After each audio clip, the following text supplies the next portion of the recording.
मुख्यमंत्री जो है वो माफिया के संपर्क में है, नक्सलियों के संपर्क में है, आतंकवादियों के संपर्क में। पलटू राम नक्सलियों से संपर्क में भी रहते हैं। मतलब मनोरमा देवी जो है वो पलटू राम और नक्सलियों के बीच सेतु का काम करती है, पुल का काम करती है। मनोरमा देवी के नक्सलियों से कथित रूप से संबंध है और इसी बात पर लेकर एनआईए ने रेड किया है और सबूत इकट्ठा किया। मनोरमा देवी का जो परिवार है वो मतलब कोई अच्छे परिवारों में, शरीफ परिवारों में इसकी गिनती नहीं होती है। वो बिंदी यादव की पत्नी है और रॉकी यादव की मां है और पलटू राम की करीबी है। पलटू राम ने मनोरमा देवी को एमएलसी भी बनाया। एनआईए ईमानदारी से काम करे तो मनोरमा देवी के आवास के बाद अगली छापेमारी एनआईए की आप देखिएगा बिहार में जो मुख्यमंत्री आवास का एक खड़े मार्ग उस पर होगी। नीतीश कुमार की पूर्व में एमएलसी रह चुकी मनोरमा देवी के घर पर देखिए आज सुबह से ही एनआईए का छापा जारी है। पर कहीं ना कहीं पहुंची और छापा कर रही है। मामला जो है देखा जाए तो बताया जा रहा है कि जिस तरीके से नक्सलियों के साथ उनका साठगांठ है, इसमें कितनी सच्चाई है वो कहीं ना कहीं छापे के बाद पता चल पाएगा। ऐसे में हमारे साथ बात करने के लिए बिहार के पूर्व आईपीएस अमिताभ कुमार दास से जुड़ेंगे। बात करें अमिताभ दास जी, क्या ऐसे देख रहे जिस तरीके से मनोरमा देवी के घर पर, बंगले पर का आरोप लगाया जा रहा है नक्सलियों से? जिस तरीके से देखिए ये पूरा मामला मैं दर्शकों को बताता हूँ। ये आज सुबह 4 बजे की बात है और आज सुबह 4 बजे को गया में ये जो मनोरमा देवी का आवास है, काफ़ी मतलब आलीशान आप कह सकते हैं मकान है, उसको एनआईए ने घेर लिया और छापेमारी शुरू हो गई है। ये एनआईए क्या है? एनआईए का मतलब है नेशनल इन्वेस्टिगेशन एजेंसी। ये एक केंद्रीय एजेंसी है, मतलब भारत सरकार के अधीन काम करती है और मुख्यतया ये आतंकवादियों और नक्सलियों के मामले को देखती है। तो अभी देखिए जब ये मैं बात कर रहा हूँ चैनल से तो अभी छापामारी चल ही रही है। अभी एनआईए के अधिकारी लोग आवास के अंदर ही हैं मनोरमा देवी के और वो लोग बाहर नहीं निकले हैं। उन्होंने कोई प्रेस विज्ञप्ति नहीं जारी की है, मीडिया से बात नहीं की है।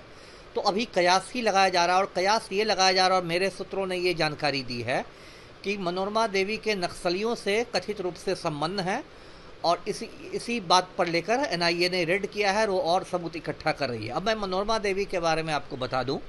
मनोरमा देवी का जो पति था वो बहुत खूंखार अपराधी था गया का, उसका नाम था बिंदी यादव। बिंदी यादव भी जेल की हवा खा चुका था, नक्सलियों से संबंध में भी जेल की हवा खा चुका था और 2-3 साल पहले कोरोना की महामारी में उसकी मौत हो गई।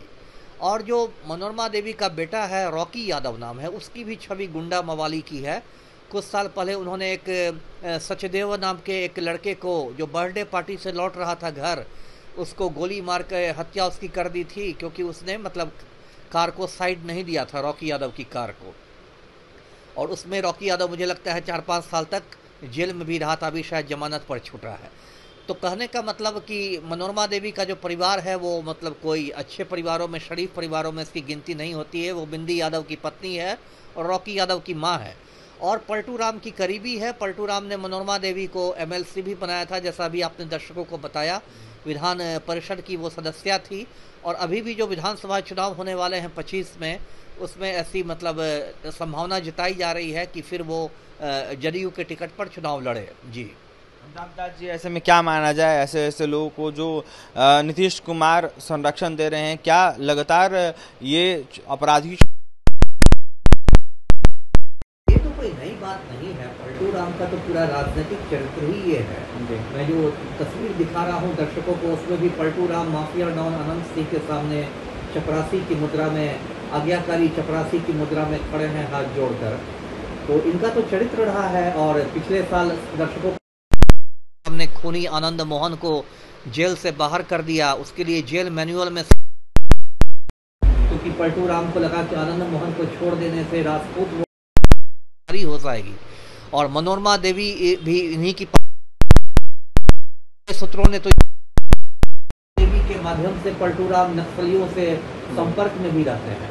मतलब मनोरमा देवी जो है वो पलटू राम और नक्सलियों के बीच सेतु का काम करती है, पुल का काम करती है। तो जो भी हो रहा है ये बिहार के लिए बहुत दुर्भाग्यपूर्ण बात है कि मुख्यमंत्री जो है वो माफिया के संपर्क में है, नक्सलियों के संपर्क में है, आतंकवादियों के संपर्क में। बड़ा आरोप लगा रहे हैं। नहीं, बड़ा आरोप लगा रहे हैं। देखिए ना, अब तो मुझे तो लग रहा है कि एनआईए का अगली बार छापेमारी लगता है एक खड़े मार्ग पर ही होगी। अगर एनआईए ईमानदारी से काम करे तो मनोरमा देवी के आवास के बाद अगली छापेमारी एनआईए की आप देखिएगा बिहार में जो मुख्यमंत्री आवास है एक अड़े मार्ग उस पर होगी, क्योंकि मनोरमा देवी के माध्यम से नीतीश कुमार नक्सलियों से संपर्क में रहे हैं और नक्सलियों ने पलटू राम की चुनाव में मदद की। आपने नक्सलियों की चर्चा की, छापेमारी एनआईए की जारी है, ऐसे में किस तरीके के संपर्क हो सकते हैं मनोरमा?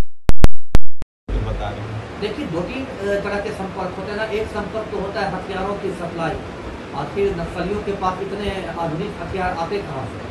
तो एक संपर्क तो होता है हथियारों की से मदद करना, दूसरा संपर्क होता है पैसे की मदद करना।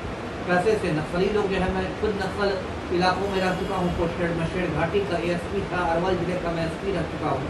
तो नक्सली लोग बहुत सारे लोगों पर लेवी वसूलते हैं, पैसे वसूलते हैं, नहीं देने पर उनकी जान ले लेते हैं। तो फिर पैसों से नक्सलियों की मदद की जाती है। और एक मदद तो हो गया कि आप उसको पनाह देते हैं, शेल्टर देते हैं। मान लीजिए पुलिस ने पीछा किया नक्सली का और मनोरमा देवी ने उसको अपने घर पर छिपा लिया नक्सली को। तो चूंकि मनोरमा देवी सत्ताधारी पार्टी की नेता है, तो पुलिस भी 50 बार सोचेगी उनके घर पर रेड करने की। एनआईए तो केंद्रीय एजेंसी एसटीएफ ने रेड कर दिया, लेकिन बिहार की पुलिस को 10 बार हिसाब किताब लगाने लगेगी कि ये तो मुख्यमंत्री की करीबी है। तो इस तरह से मतलब मदद की जाती है और बदले में नक्सली लोग चुनावों में मदद करते हैं नेताओं की। जी, किस तरीके की कार्रवाई की मांग करेंगे अमिताभ दास? अब तो सबसे पहले यदि पलटू राम में कुछ ऐसे, तो मुझे नहीं लगता कुछ नैतिकता बची हो, तो उन्हें मनोरमा देवी को तुरंत अपनी पार्टी से निष्कासित करना चाहिए, लेकिन मुझे नहीं लगता वो ऐसा करेंगे। और एनआईए से मैं कहूँगा कि और ज़्यादा ईमानदारी से और गहराई से वो जांच करे और अगर हो सके तो मुख्यमंत्री आवास पर भी छापेमारी करे। देखिए, छापेमारी करने की यह साफ कहते से जांच होनी चाहिए और जदयू पार्टी से निष्कासित करने की मांग कर रहे हैं। तरीके से खबरें आ रही, इसको देखते हुए सत्ता का संरक्षण अभी आरोप लगाते हुए नजर आ रहे हैं, साफ कहते हुए नजर आ रहे हैं कि सत्ता का संरक्षण प्रशासन जो है रेड करने से पहले किस तरीके से एनआईए के बातें निकल के आती है। फिलहाल बिहार के पूर्व आईपीएस अमिताभ कुमार दास को आप सुन रहे थे, अपनी प्रतिक्रिया दे रहे थे मनोरमा देवी को देखते हुए जिस तरीके आज सुबह से ही छापेमारी चल रही है इसको लेकर। और भी तमाम खबरों के लिए बने रहें हमारे साथ। बहुत बहुत धन्यवाद।